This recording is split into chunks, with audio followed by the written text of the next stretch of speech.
안녕하세요, 현준입니다. 네, 주말 잘 보내셨어요? 저도 잘 보냈습니다. 제가 이 책을 읽어드리려고 눈으로 먼저 읽어봤는데요. 갑자기 그 생각이 떠올랐습니다. 작년 12월 달쯤에 유튜브 영상을 하나 보고 굉장히 눈물을 흘렸던 기억. 그 영상이 어떤 영상이냐면요. 아파트에 화재가 있었거든요. 작년 12월에. 그때 이제 정말 위급한 상황에 사다리차로 그 예비 신부하고 고3 남매를 구하신 분이 있대요. 그래서 그분에 대한 어떤 얘기가 나오고 그분이 인터뷰하는 영상이었는데 그 영상에서 그분께서 말씀하시기를 누구라도 그 상황이면 그랬을 것이다 라고 말씀하시고, 그리고 이어서 그때 내가 발견하지 못했던 그분들을 구하지 못한 그 순간을 말씀을 하시다가 갑자기 눈가를 붉히시더라고요. 말을 안 하시면서 조금 눈시울을 붉히시는데 뭐랄까 저도 말로 표현할 수 없는 그런 감정이 들었습니다. 네. 나라면 저 상황에서 저럴 수 있었을까? 나라는 사람도 용감하게 구할 수 있었을까 하는 생각도 들었고요.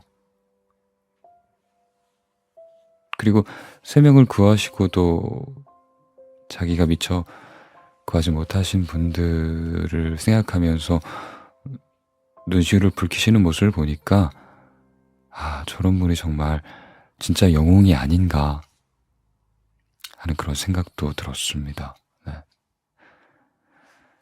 네, 이 책을 읽고 갑자기 그게 떠올랐어요.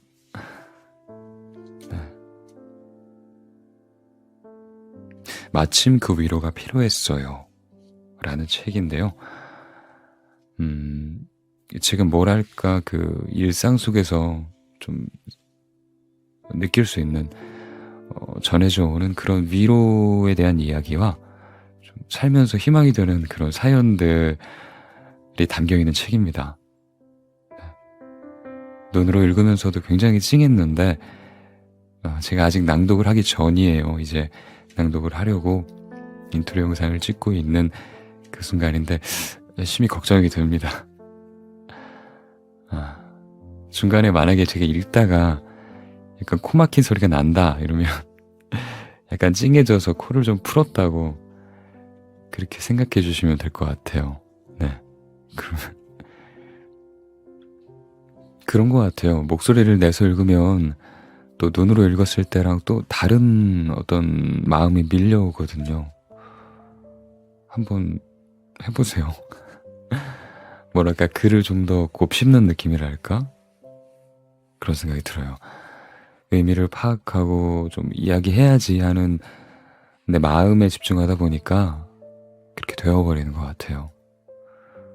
제 생각에는요, 낭독이라는 그런 행위는 눈으로 읽는 거랑 필사하는 것 그 중간에 있는 어떤 행동인 것 같습니다. 네, 읽어드리겠습니다. 퇴근길 4호선의 위로. 다음 역은 동작역입니다. 2019년 6월 11일 오후 6시 40분쯤 한강을 지나는 지하철엔 퇴근길 승객이 잔뜩 타고 있었다. 서울 지하철 4호선 4당행 열차가 이촌역을 지나 동작대교를 반쯤 건넜을 때 안내방송이 흘러나왔다.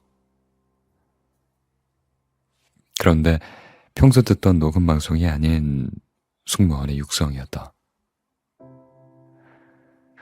오늘 하루는 어떠셨나요? 힘들고 지치고 속상한 일이 있었다면 열차에 모두 두고 내리세요. 제가 다 싣고 가겠습니다. 남은 하루는 행복하고 그리고 행운이 가득하셨으면 좋겠어요.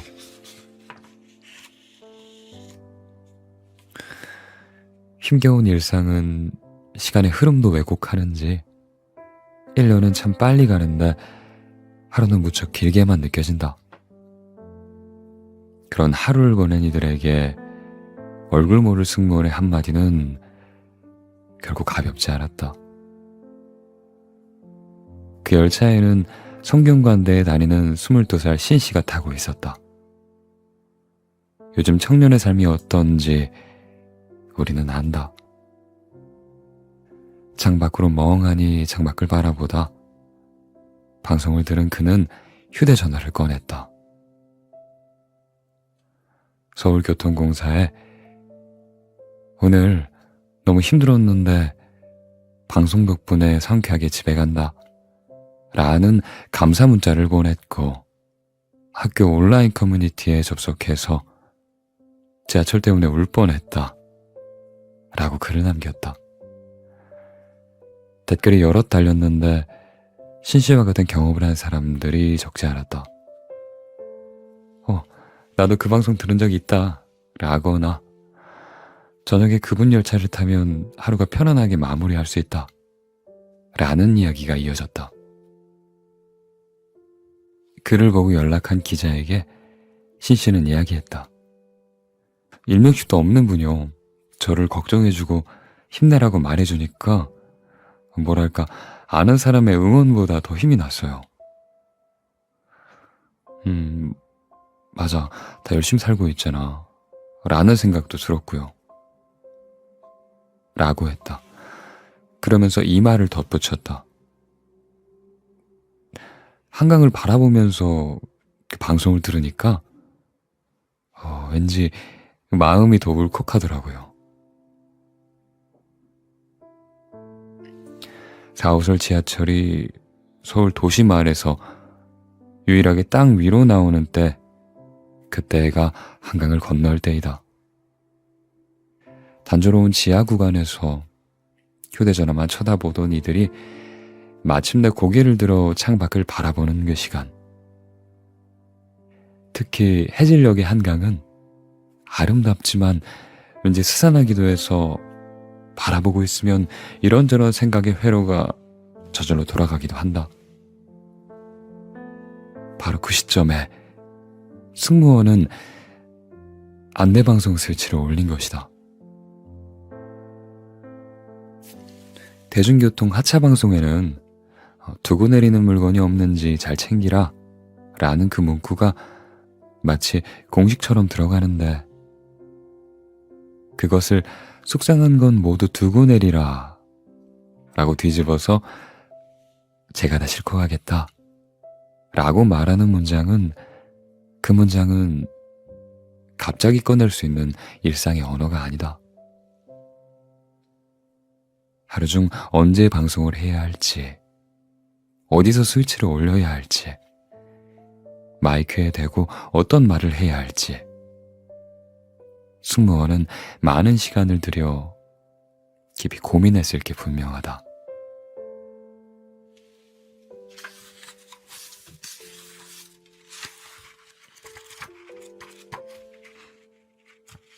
정류장 앞 핫도그. 서울 낙성대 부근의 핫도그 가게 유리창에 어느 날 안내문이 하나 붙었다. 가게 앞에는 마을버스 정류장이 있었다. 요즘 정책들은 무척 세심해서 여름이면 정류장에 파라솔을 세워 그늘을 만들어주고 겨울이면 바람막이를 설치해 칼바람을 막아준다. 얼마나 기다리면 되는지 가늠하게 할 수 있게 해주는, 그렇게 버스 도착 시간을 알게 해주는 그런 전광판이 있는 곳도 있다. 이런 친절은 결국 세금이 드는 일이며 예산은 늘 부족한 법이어서 마을버스가 굽이굽이 다니는 길까지 이르지 못하는 경우가 많다. 핫도그 가게 앞 그 정류장도 그랬다. 파라솔도 바람벽도 의자도 전광판도 없었다.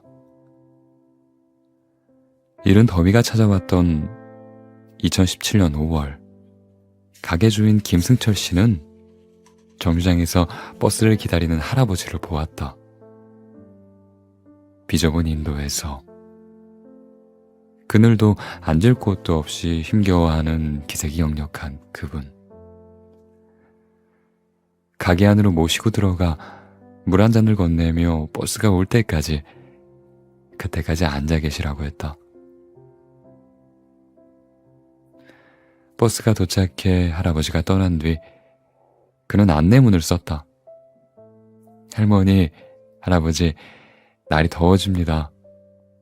버스 기다리기 힘드시면 가게 안으로 들어와서 기다리세요. 핫도그 안 사 드셔도 돼요. 시원하게 에어컨 틀어드릴게요.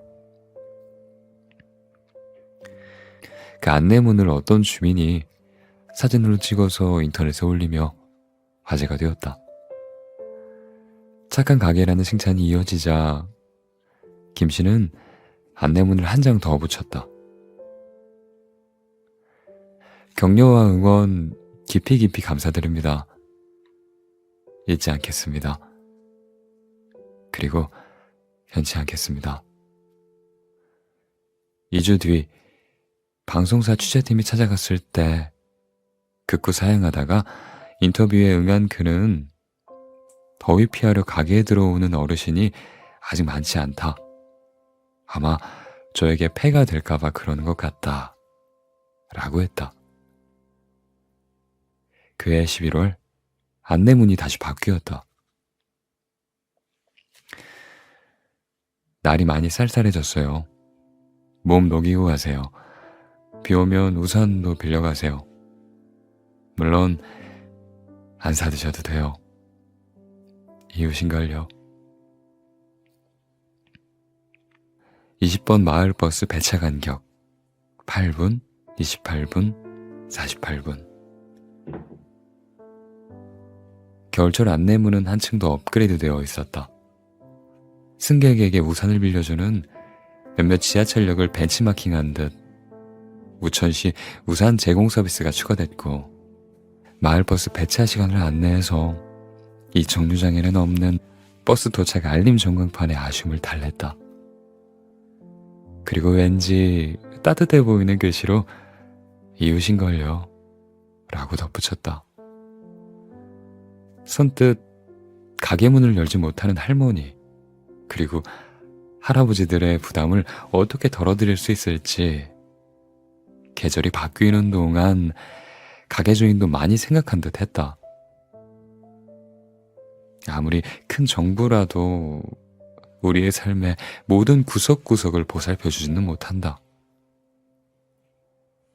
세금의 손길이 닿지 않는 곳까지 이렇게 채워주는 사람들이 우리 주변에는 있다.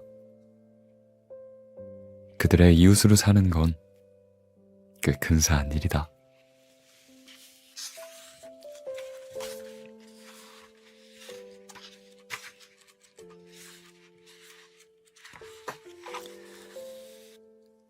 마지막 사진. 이 청년은 세상에 남긴 마지막 사진이 CCTV 화면인 흔치 않은 삶을 살았다. 19살 김선웅 군은 2018년 제주 한라대학 호텔 조리학과에 입학했다. 아버지의 부담을 덜어드리려 심야 아르바이트를 시작했다.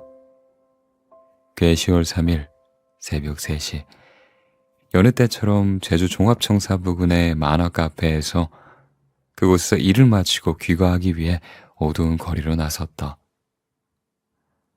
횡단보도를 건너는데 텅 빈 도로를 과속으로 달리던 차량이 그를 덮쳤다. 병원으로 옮겨졌지만 머리의 상처가 너무 컸다. 김군은 뇌사 상태에 빠지고 말았다.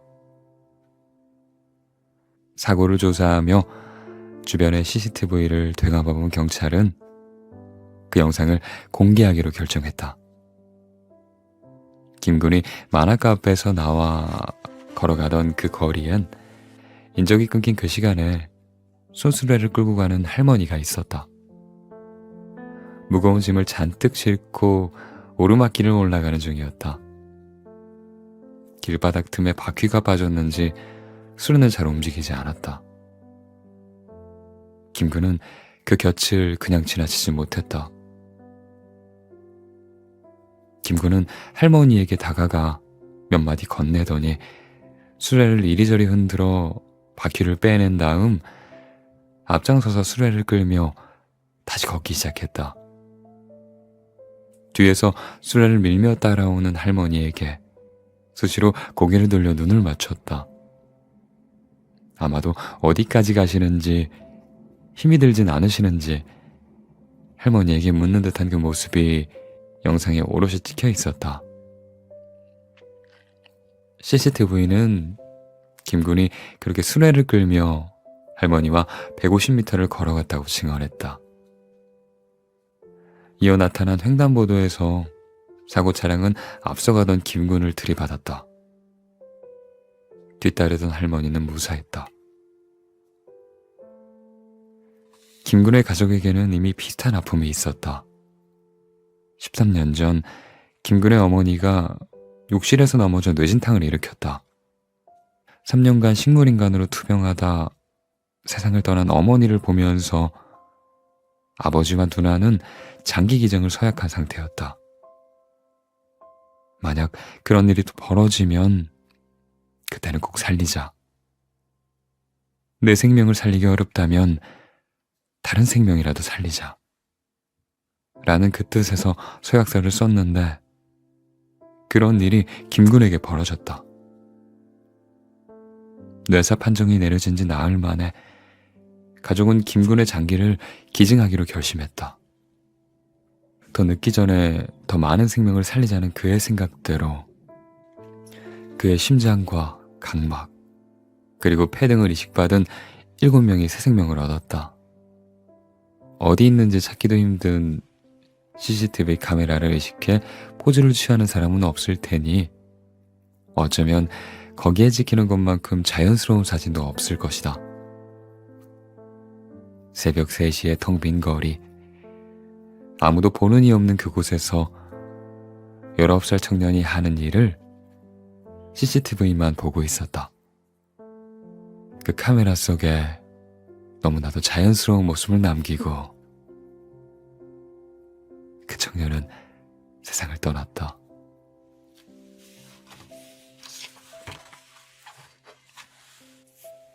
병든 엄마가 준 것. 김병의 효자 없다는 옛말은 틀리지 않았다. 늘 그늘이 돼줄 것 같은 부모님이 갑자기 짐처럼 느껴지는 상황이랄까.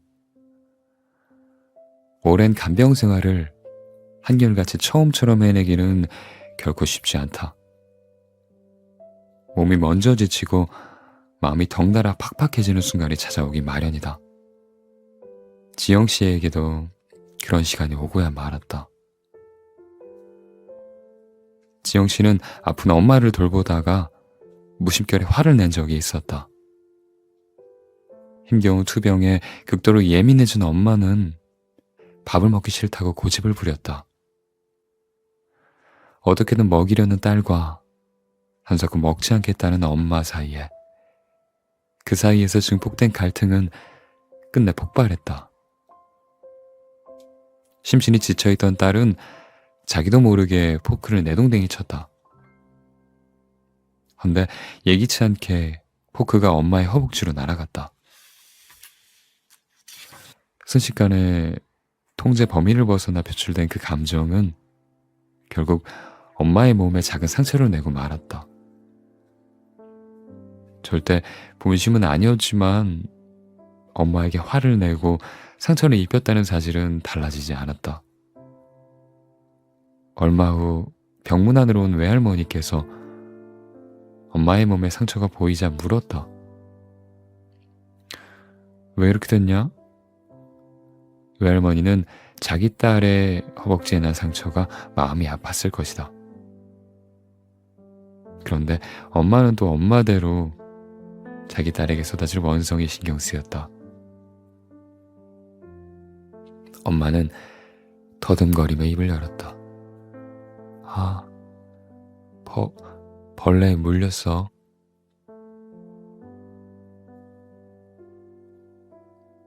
지영 씨는 엄마가 세상을 떠나던 날보다 그날 더 많이 울었다고 했다. 현수 씨도 2018년 비슷한 경험을 했다. 어머니는 치매를 앓았다. 사랑하는 사람과 나눴던 추억을 천천히, 그러나 결국 모두 잃어버리고 마는 병. 살면서 겪는 희로애락은 얽히고 설켜서 서로의 관계를 단단하게 만들어주는데, 그렇게 행복한 순간과 가슴 저린 한때의 장면이, 그 장면들이 기억에서 사라진다는 건 참 슬픈 일이다. 현수 씨의 어머니는 이미 기억의 상당 부분을 잃어버린 상태였다.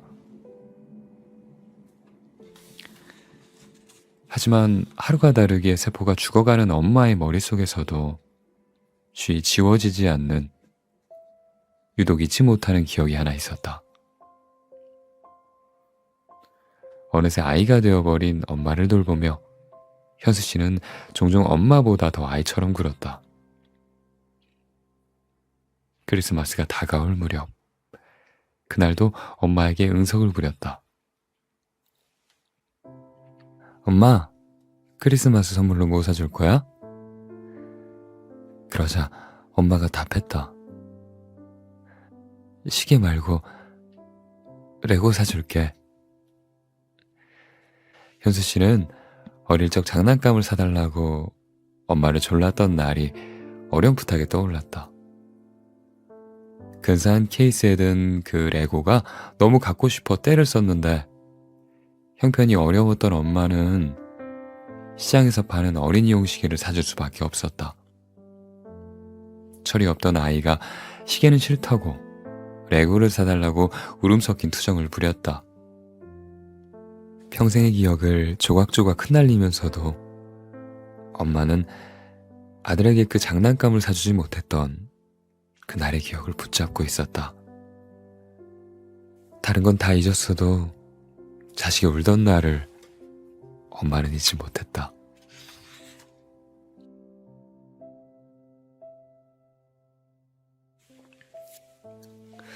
사는 것. 아파트는 한국에서 부의 상징이 되었다. 아파트 가격을 신문의 기준처럼 여기는 이들이 있고, 그런 사람은 아파트를 사는 것으로 바라보는데, 그들의 시선은 종종 외부인에 대한 배제로 표현되곤 한다. 애꿎은 타깃이 되는 건 주로 택배 기사들이다. 어떤 아파트는 택배 기사가 엘리베이터를 타지 못하게 했고, 수레용 화물을 끌지 못하게 하는 곳도 있었다. 공통된 이유는 주민들이 불편해야 한다는 것이었다. 주민들을 위해 찾아오는 사람, 주민들이 필요해서 부르는 사람인데, 그래도 그들은 주민이 아니라는 배타적인 발상에 여기저기서 고개를 들었다. 아파트가 칼날이 가득 담긴 그릇이 되어갈 때 침묵하던 다수가 입을 열었다. 2019년 12월, 어느 아파트 게시판에 안내문이 붙었다. 배송수레 사용을 금합니다. 소음으로 입주민들이 고통받고 있어요. 협조 부탁드립니다. 수레바퀴 소리가 시끄럽다고 관리사무소에 민원을 제기한 이들이 꽤 강하게 얘기한 모양이었다. 수레 사용 금지라는 그 말이 빨간 글씨로 강조되어 있었다. 배송은 막지 않고 수레만 막은 것은 택배기사들에게 상자를 일일이 들어서 나르라는 주문이었다. 아무리 생각해도 이건 아니라고 본 주민들이 많았다. 얼마 후 안내문 위에 포스트잇이 붙었다. 저는 괜찮던데요? 수레 소음 상관없어요. 그 옆에 또 메모가 붙었다. 10층은 수레 오케이. 계속 사용해주세요. 배송기사님 수고에 항상 감사드려요. 604호 택배는 전화 주시거나 경비실에 맡기시면 찾으러 내려갈게요.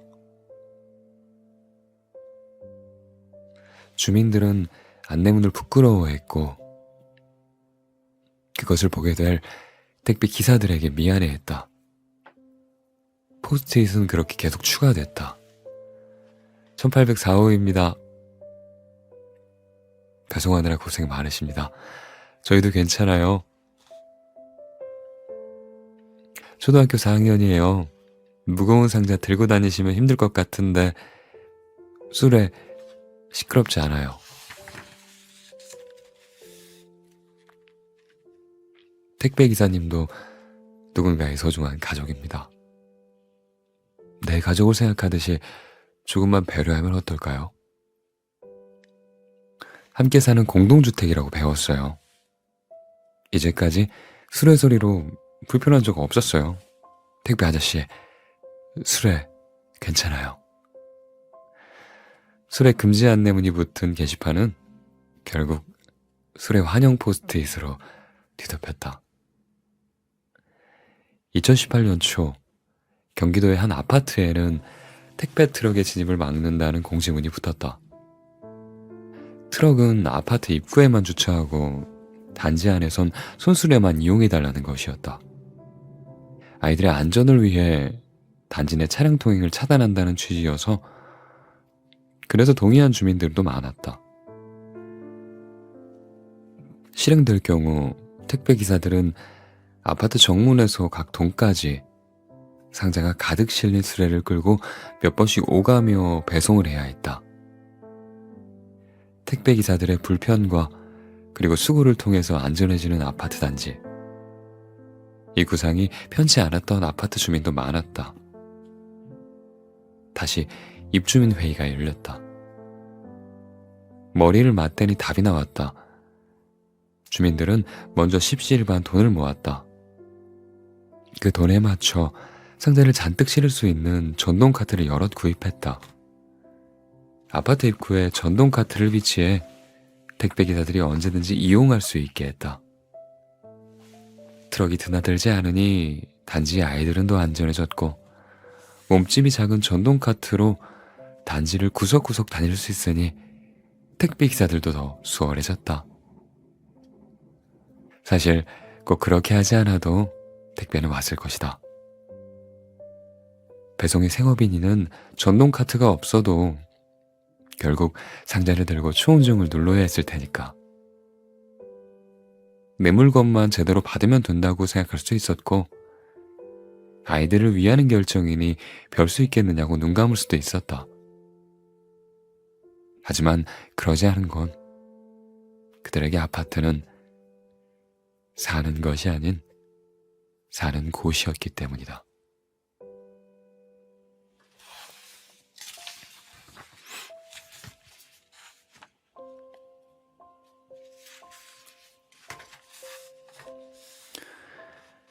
나중에 뭐가 될래? 아버지가 위독하다는 소식을 듣고 급히 대구로 내려가는 길이었다. 하필 남편은 출장 중이라서 곁에 없었다. 엄마는 어쩔 수 없이 3살 배기를 데리고 뱃속에는 둘째를 품은 채 기차에 올랐다. 좌석이 없어 간신히 입석표를 끊고 서서 가야 했다. 어린 딸이 칭얼대기 시작했다. 지친 엄마는 바닥이라도 앉히자라는 생각에 객차 안을 둘러봤다. 그때 바닥에 앉아있던 한 군인이 딸을 향해 손을 내밀며 말했다. 엄마 뱃속에는 예쁜 동생이 있으니까 더 예쁜 공주님은 삼촌 무릎에 앉아서 가지 않을래? 딸은 엄마의 허락을 받고 군인의 무릎에 앉았다. 군인은 가는 내내 아이를 세심히 보살폈다. 엄마는 아이가 언제 보챌지 몰라 걱정했지만 아이는 군인과의 여행이 즐거운 듯했다. 자신이 받고 싶은 어린이날 선물을 엄마에게 귀뜸해주고 샘솟는 호기심에 쏟아내는 이런저런 질문에도 정성스레 대답해주는 군인 삼촌이 퍽이나 좋은 모양이었다. 엄마는 덕분에 무거운 몸을 추스르며 시간을 보낼 수 있었다. 얼마 후 검표원이 다가왔다. 군인의 표를 확인하던 그가 물었다. 어? 좌석표인데 왜 바닥에 앉아 계세요? 군인은 그 자리에 어르신이 앉아 계셔서 그렇다 라며 자신은 괜찮다고 대답했다. 대구역에 도착했을 때 엄마는 군인에게 뭐라도 살해하고 싶어서 전화번호를 물었지만 그가 한사코 사양하는 바람에 그대로 헤어져야 했다. 그로부터 4년 반이 흐른 2019년 10월 17일 엄마는 어린이집에서 돌아온 딸에게 너 나중에 커서 뭐가 될 거야? 하며 장난삼아 장래의 희망 얘기를 꺼냈다가 군인이 되고 싶다 라는 딸의 대답을 들었다. 그때 고마웠던 군인 청년이 문득 떠올랐다. 명찰에 적혔던 그 이름과 부대 마크를 기억하고 있던 엄마는 페이스북 군대 대나무숲 페이지에 그날의 사연이 담긴 글을 올렸다. 지금이라도 작은 보답을 하고 싶다. 그 군인을 찾고 싶다. 라고 적었다. 찾을 수 있을까 싶었는데 설마 했던 일이 벌어졌다. 지인을 통해 글을 접한 그 군인이 직접 댓글을 남긴 것이다. 군인은 딸의 이름까지 기억하고 있었다. 틀림없이 기차에서 엄마를 도와준 이였다. 엄마는 덕분에 아버지의 임종을 지킬 수 있었다. 식사라도 한 끼 대접하고 싶다라고 했는데 이번에도 군인은 마음만 받겠다 라며 사양했다. 그 상황이었다면요 누구나 그렇게 했을 겁니다. 특히 군인이라면 더욱더 그랬을 거예요. 시간이 흘렀는데도 잊지 않고 저를 찾아주셔서 너무 감사합니다. 오래전에 누군가를 찾게 되는 상황은 이렇게 우연을 가장해 찾아오곤 하지만 그것이 우연일 일은 없다. 군인은 낯선 이의 어려움을 모른 척하지 않았고 그와 보낸 시간은 아이에게 꿈을 선사해 엄마가 그날을 다시 떠올리게 했는데 엄마는 낯선 이의 배려를 잊지 않고 있었다.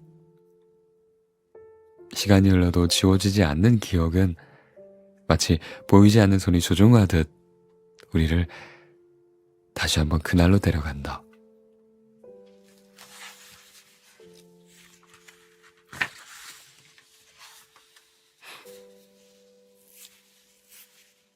택시기사의 봉투. 2018년 8월 2일은 몹시 더웠다. 현정 씨는 무거운 몸을 이끌고 집을 나섰다. 헐렁한 옷을 입었지만 이미 불러온 배는 한눈에도 표시가 났다. 당연히 오래 걷기도, 오래 서 있기도 불편했다. 오랜만에 친구의 집에 가기로 했는데 사정이 이런 터라 택시를 잡아 세웠다.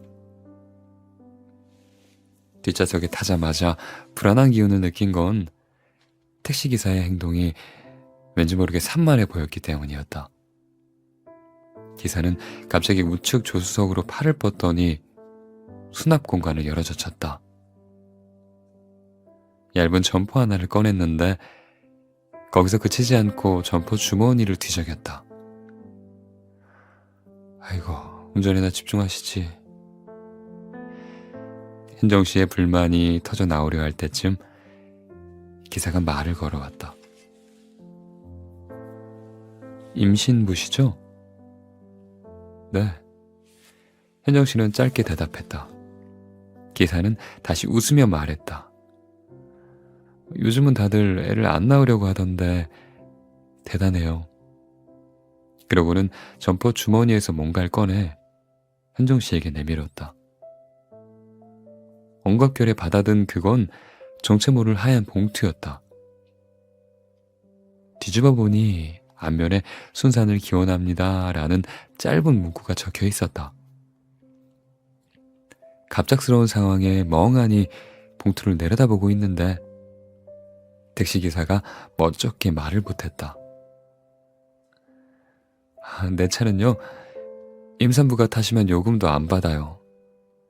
큰돈은 아니지만요. 엄마가 될 분들 먹고 싶은 거 사드시라고 봉투를 챙겨 다니는데 그냥 받아두세요. 다시 보니 기사의 점퍼 주머니엔 그런 하얀 봉투가 몇 개 더 들어있었다. 그는 우연히 임산부를 태울 때마다 간식비 정도가 들어있는 그 봉투를 건네며 격려하고 있다고 했다.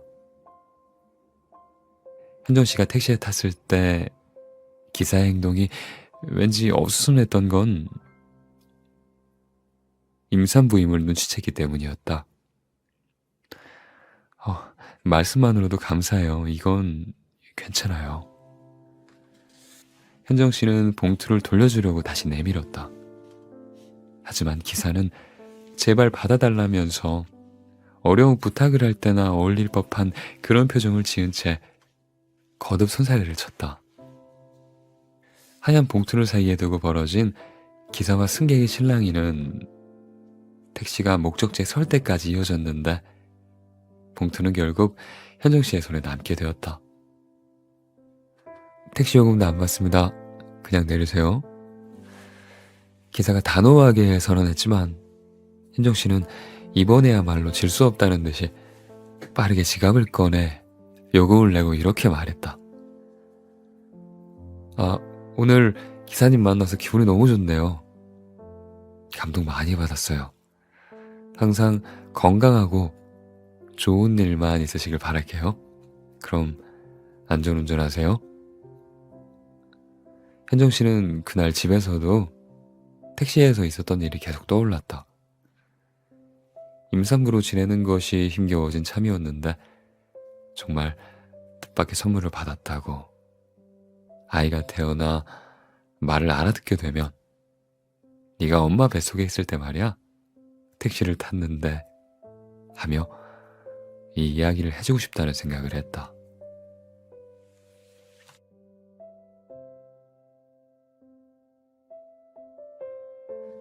비누꽃과 편지가 닿는 곳.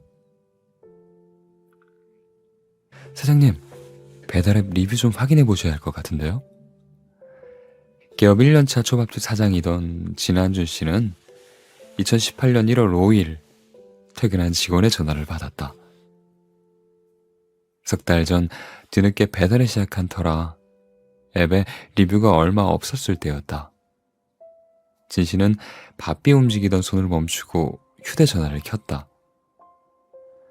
한참 동안 화면을 들여다보다가 직원들에게 양해를 구하고 가게 밖으로 나갔다. 왠지 마음이 먹먹해져서 일을 계속할 수 없었기 때문이다. 꽤 오랫동안 밖에 서 있었다고 한다. 그가 본 리뷰엔 이렇게 적혀 있었다. 사실 어제 그만 살려고 했는데요. 오래 생각해온 것을 실행하려고 했는데요. 마지막으로 초밥이 먹고 싶어서 주문을 했어요. 상자 안에 들어있는 비누꽃 감사해요. 받고 펑펑 울었습니다.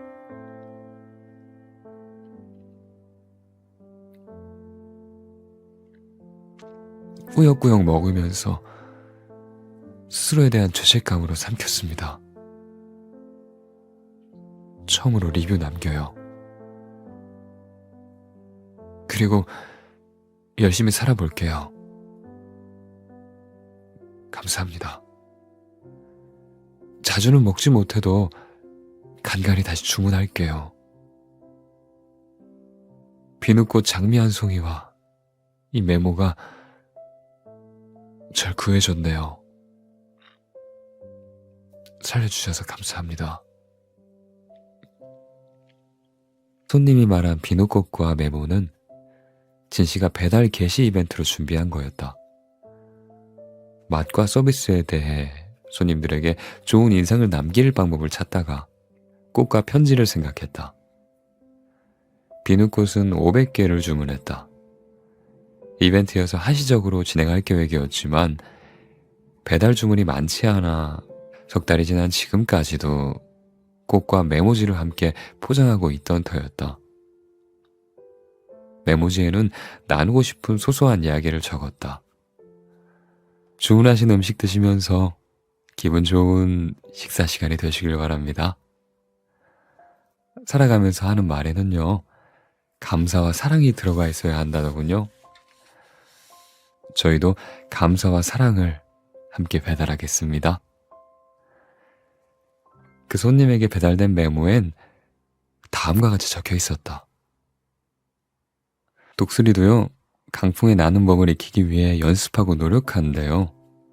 세상에 공짜는 없나 봐요. 그걸 알기 때문에 저희도 항상 노력하겠습니다. 진 씨는 생각지도 못했던 리뷰에 당황스러웠다. 놀란 마음이 가라앉아 얼마나 아팠으면 이곳에 적었을까 싶었다. 누군지 모르지만 한마디 한마디가 가슴에 박혔고 답장을 고심하게 했다. 어떤 말을 적어야 할까? 어떤 메시지를 전해야 할까? 고민하던 그는 이틀 뒤에 답변을 적었다. 어떤 분인지 어떤 사연이 있는지 전 아무것도 모르지만요. 글로 전해지는 삶의 무게에 눈시울이 붉어졌습니다. 일면식도 없는 누군가가 열심히 살아갈 손님을 응원하고 있음을 기억해 주세요. 손님의 건강과 행복을 저와 저희 직원들이 기원하겠습니다. 누군가가 당신을 지켜보고 있다. 당신은 혼자가 아니다. 하는 그 메시지를 그에게 전하고 싶었다. 막연하게 힘내라는 그 말은 별로 도움이 되지 않을 것 같았다. 손님들의 리뷰가 올라올 때, 그때마다 그 손님이 생각날 때마다 답글로 안부 인사를 남기기로 했다. 어떤 이야기를 써야 할까 고민하다가 자신의 일상에 담긴 긴 글을 남기기 시작했다. 리뷰가 올라온 2018년 1월 하순의 어느 날, 추운 겨울이 계속돼 매출이 떨어지고 있지만 곧 나아질 듯하다는 소식을.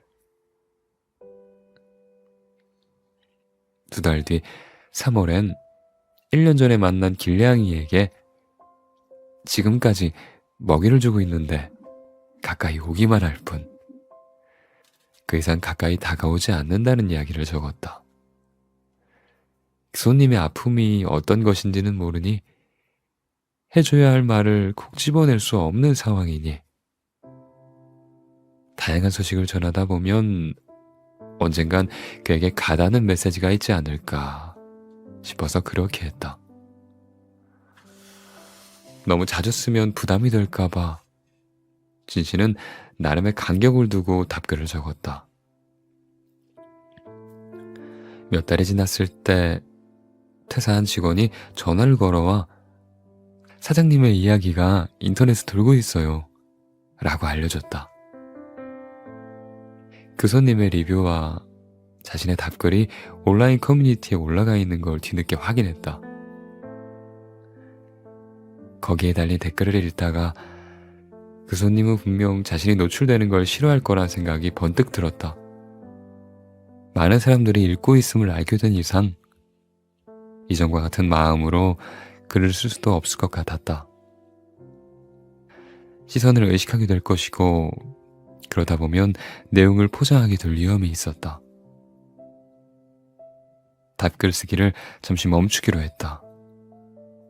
답글의 좋아요 개수가 더 이상 올라가지 않으면 그때 다시 쓰려 했는데 1년이 지나도 좋아요는 계속 늘어났다. 진 씨는 혹시나 손님이 부담을 느낄까봐 마지막 인사를 끝으로 답글 쓰기를 멈추었다. 그 손님이 리뷰를 남긴 지 2년 반이 훌쩍 지났지만 진 씨는 아직도 손님에 대한 작은 정보조차 갖고 있지 않다.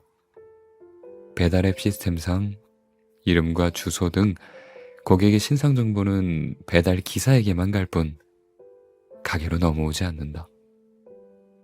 그 손님은 다시 리뷰를 남기지도 않았다. 한동안 주문이 들어올 때마다 혹시 그 손님 아닐까 기대하며 비누꽃을 넣기도 했다. 힘들었던 시간을 이겨내 살아가고 있다면 한 번은 이 꽃이 더 전해지길 바랬다. 이제 괜찮아졌다라는 그 한마디를 듣게 된다면 정말 좋겠다고 생각했다. 흔치 않은 인연이긴 하지만 왜 그렇게까지 걱정하느냐는 물음에 그는 이렇게 대답했다. 저도 모르겠어요. 정말 2년 넘게 잊어본 적이 없거든요. 아마도 처음 답글을 쓸 때 그 손님의 아픔에 크게 몰입했던 것 같아요. 어떻게 하면 말실수 안 하고 부담을 주지 않고 메시지를 전할까? 이틀간 고민했어요. 이후에도 계속 고민하고 문장을 다듬은 후에야 답글을 남기다 보니까 손님의 상황을 계속 생각하게 됐고 그래서 마음이 쓰였나 봐요. 혹시라도 만나게 된다면 진짜 안도의 눈물이 날 것 같아요. 진씨는 배달 게시 이벤트로 준비했던 그 꽃과 편지를 아직도 모든 주문 고객에게 보내고 있다. 꽃 고마웠다 라는 리뷰가 점점 늘어나면서다. 한 손님은 생일 때 혼밥을 하려고 주문했다가 꽃 한 송이 행복해졌다는 리뷰를 남기기도 하고 매장으로 전화가 걸려오는 일도 늘었다. 하루에도 한두 통은 진실을 바꿔달라는 전화가 온다. 네, 진한준입니다 하고 전화를 받으면 그때부터 상대방의 울음소리가 들린다. 저는 깜짝 놀라죠. 혹시 그분이신가 싶기도 하고요. 전화를 들고 가게 밖으로 나가서 우시는 걸 들어드려요. 이름도 나이도 사정도 모르는 분들인데 특별히 할 말이 있어서 전화하는 건 아닌 것 같더라고요. 그렇게 목 놓아 우는 소리를 듣다 보면 저도 모르게 울컥해서 눈물이 나요. 그렇게 10분 정도 같이 울면 진정하시고 시간 될 때 꼭 찾아가겠다 라고 하시더라고요. 그럼 전 그러죠. 먼 곳에서 힘들게 오지 않으셔도 괜찮습니다. 언제든 전화해서 울다가 끊으셔도 됩니다. 라고요. 긴 시간이 흘렀어도 진씨는 여전히 그 손님의 소식을 기다린다. 억지로 찾아내려는 마음은 없지만 손님이 원한다면 잘 지내고 있다는 소식 정도는 주고받을 수 있기를 바랄 뿐이다.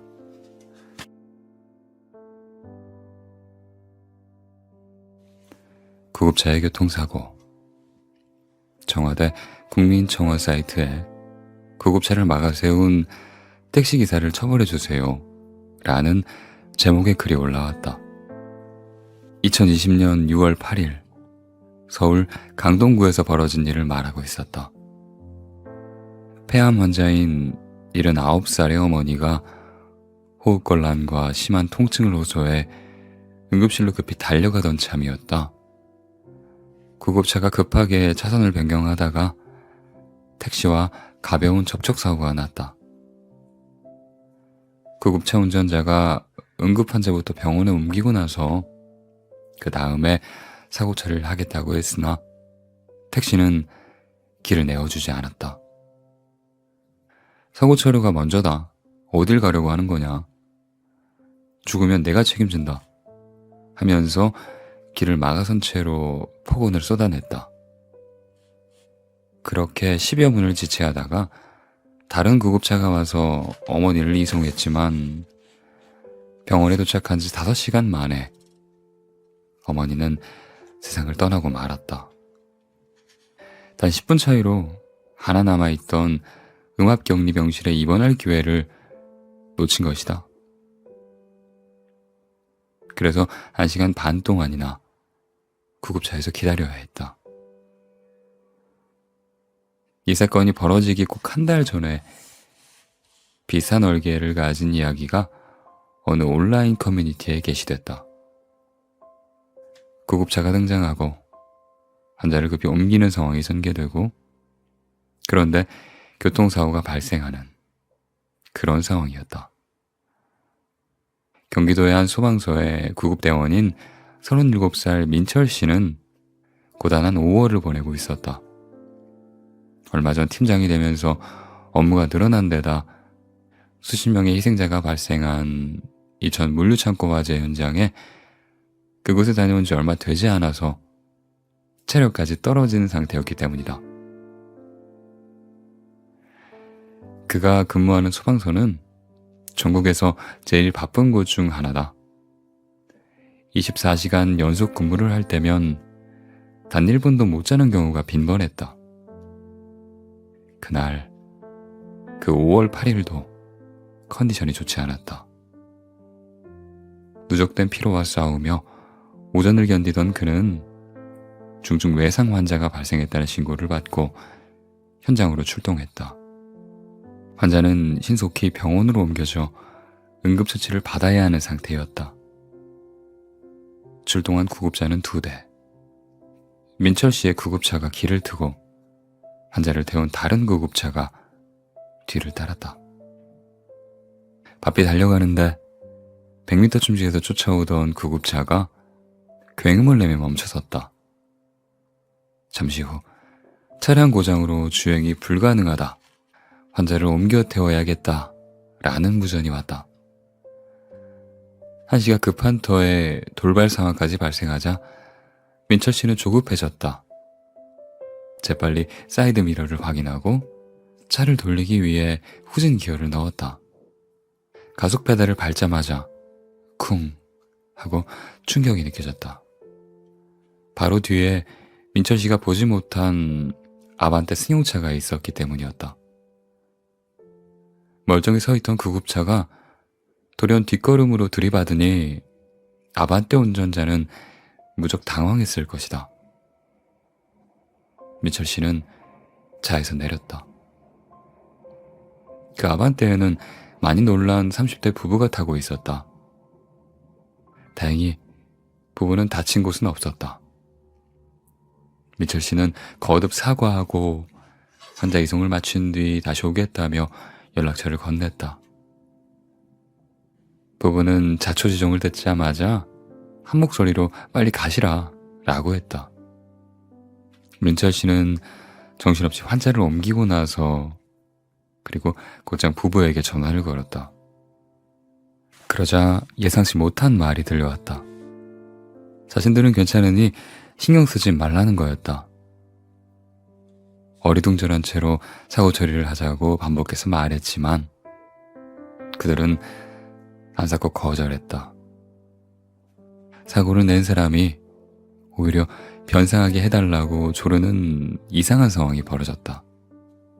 그래도 민철 씨가 조금 더 완강했던지 부부가 반쯤 백기를 들었다. 차를 다시 살펴본 뒤에 연락을 주겠다며 전화를 끊었다. 하지만 저녁이 될 때까지 깜깜무소식이었다. 참다 못한 민철 씨가 다시 전화를 했는데 또 실랑이가 벌어졌다. 변상해 드린다니까요. 됐다니까요. 힘겨루기가 한참을 이어지다가 마침내 아반떼 부부에게서 쐐기를 박는 말이 나왔다. 어차피 차 바꾸려고 그랬어요. 민철 씨가 아침에 본 그 차는 그리 오래된 모델이 아니었는데 이렇게까지 말하는 상황에선 물러설 수밖에 없었다. 대신 감사의 표시로 치킨 쿠폰 하나를 보냈다. 죄송한데 달리 드릴 건 없고 이걸로 저녁에 치킨 드세요. 민철 씨의 문자에 부부는 이렇게 답했다. 항상 노고에 감사하고 있습니다. 고맙습니다. 구급차를 보내준 아반떼 부부의 이야기는 구급차를 막아선 택시기사 사건과 극명하게 대비됐다. 5월 8일과 6월 8일 정확히 한 달 만에 똑같은 사고가 벌어졌고 정반대의 결과로 이어졌다. 많은 이들이 택시기사의 행동에 분노했던 상황. 세상에는 이런 일도 있다고 알리기에 이보다 더 절묘한 타이밍은 없었다. 적어도 그 택시기사는 아반떼 부부의 이야기를 제대로 읽어보게 해야 될 것 같았다. 아살세팀 기자들은 온라인 커뮤니티에 익명으로 사연을 올린 민철 씨를 찾아 인터뷰를 하기로 했다. 그가 사연을 게재했던 커뮤니티를 통해 찾습니다 메시지를 전하고 사연에 숨어있던 몇 가지 단서를 쫓아가며 민철 씨의 소재를 찾아냈다. 채 하루가 지나지 않아서 그와 통화할 수 있었다. 민철 씨는 당시 상황을 조금 더 자세히 설명해주면서 구급차를 몰다 보면 작은 접촉사고는 다반사지만 이렇게 마음 써주시는 분들은 그리 흔치 않다. 그날의 인연으로 지금까지도 종종 연락을 주고받고 있다. 라고 말했다. 그가 말한 연락은 문득 그 부부가 생각날 때 휴대전화로 커피 쿠폰 같은 걸 보내주는 식이었다. 그러면 부부가 더 비싼 쿠폰으로 답례한다는 문제 아닌 문제가 있지만 그렇게 그들은 서로에게 고마워하며 인연을 이어가고 있는 중이다.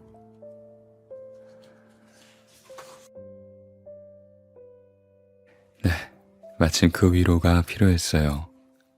읽어봤습니다. 어떠셨어요? 저는 읽는 내내 자꾸 역시 코가 찡해져서 자꾸 코가 막히더라고요. 들으시는 구독자님들은 어떤 기분이셨는지 그런 것 같아요. 우리가 TV를 문득 틀면 정말 좋지 않은 이야기들, 슬픈 이야기들, 안 좋은 이야기들만 자꾸 나오잖아요. 그 안에서 지쳐가고 있을 때 이런 책이 우리에게 굉장히 위로가 되는 것 같습니다. 그러한 사연들이, 그러한 영웅들의 어떤 이야기들이, 그래서 그런지 바로 옆집의 이야기 같고 바로 뒷집의 이야기 같고 우리 동네 사람들의 이야기 같고 그랬습니다. 이 책을 읽는 동안 사실 선행을 하시고 좋은 일을 많이 하시고 그러시는 분들은 티를 내지 않아요. 정말 멋지신 분들인 것 같고요. 그래서 오히려 그런 말들이 많이 이렇게 세상에 드러나지 않는 것 같아요.